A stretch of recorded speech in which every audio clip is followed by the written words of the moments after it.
I'm nearly 31 now, and I've been kind of like, rehearsing, spiritually, mentally, psychologically, physically, for this moment, for the better, part of my life. No, it's just one more step towards insanity, I guess, sonic insanity, So, the tour's been good. The tour's been good. Besides Linde's bleeding.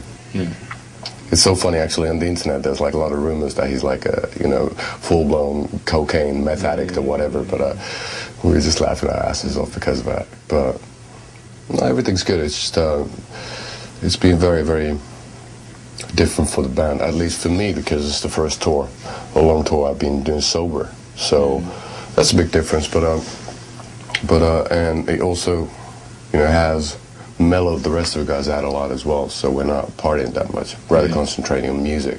So I guess that's our only chance. There's always better parties, there's always people who can drink more, but there's not a single person on earth who can play love metal better than us. So I guess that's our forte, and we should concentrate on that rather than on the the other activities. I've done it, I write all my music sober, and I can't work on it, if I'm drunk or whatever, and so that wasn't a problem. It's just you easily tend to, wipe a lot of rubbish underneath the carpet, and I did it by a bottle, and it's not the prettiest sight when I've just let the carpet be.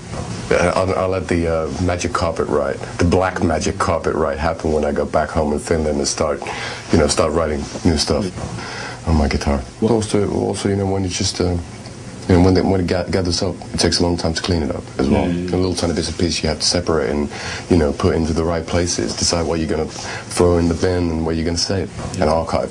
So that's how it is. But, but it's like, we do a lot of things with him, with the whole band, and we seem to do a lot of things backwards.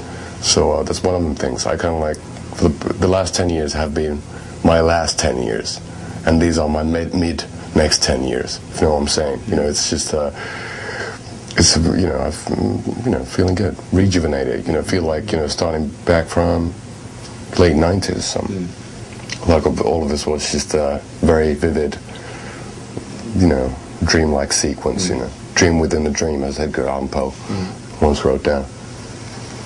No, what's my plan? No, basically, the only thing, you easily get up in a situation where you're very self-centered. Obviously, when you're a writer or you're a so-called artist, you're very self-centered because you write the songs and you write about the things you've been going through yourself. And I kind of like, for some reason, forgot the existence of my parents, who've always been really close to me because of my drunken haze. And I don't want to disappoint them. I don't want to disappoint the band. I don't want to disappoint our lovely manager, Seppo. I don't want to disappoint you. I don't want to disappoint myself.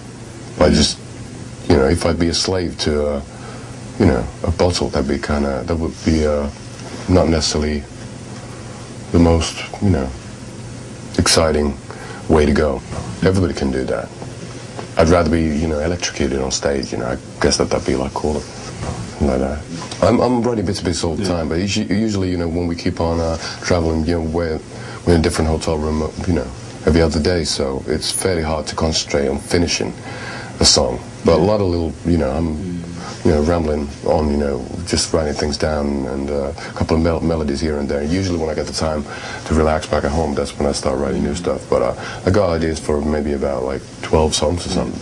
But also, Venus Doom has been, I don't know why. I don't know whether I'm, just a masochist or something, but it seems that always writing new stuff, you have to like dig deeper within yourself and within,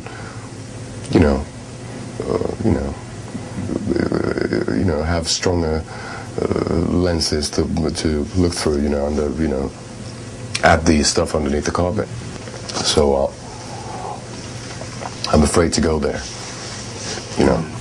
So it'll take me a while, just to go back into the stuff, because I'm really addicted to music, and I just want to give myself the space, which is I need time off to be really taken away by music again, and especially being sober, because what I used to do was I get so into it, 10 hours, 12 hours just pass, and I couldn't sleep after it because all the melodies, everything starts, playing in my head, and And what I do is to go to a pub, talk about the weather, and down a few pints to calm myself down.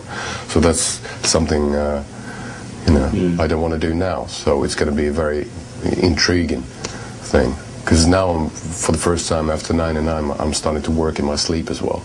So that's really cool. I wake up with ideas and I write them down. And they're not necessarily great ideas, but it's kind of fun. Yeah, so in that sense, I do feel like 16 again.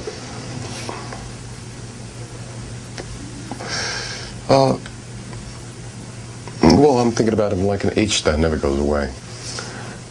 It's just something, or an itch you can't scratch, as they say. Well, so obviously it has something to do with the relationship I was in, and it's relationship is very easy to end when there's like a big negative reason to do it. But when you're kind of like on the verge, you're dancing on the razor's edge, and there's a lot of positive and a lot of negative things, and it's hard to balance all those things. That's what makes it complicated for me, at least. In that particular song, it seems that through all the negativity in the relationship we had, we were sleepwalking past hope, because we had a lot of hope and we had a lot of similarities and a lot of things we could have worked on, but us being stupid young people who are fairly young, that had too much their own shit underneath the carpet that should have been cleaned out before. Start with a clean plate, clean slate, and I don't know. It's a very universal thing. Relationships are tough. That's what it's all about. And it's just, it's about when do you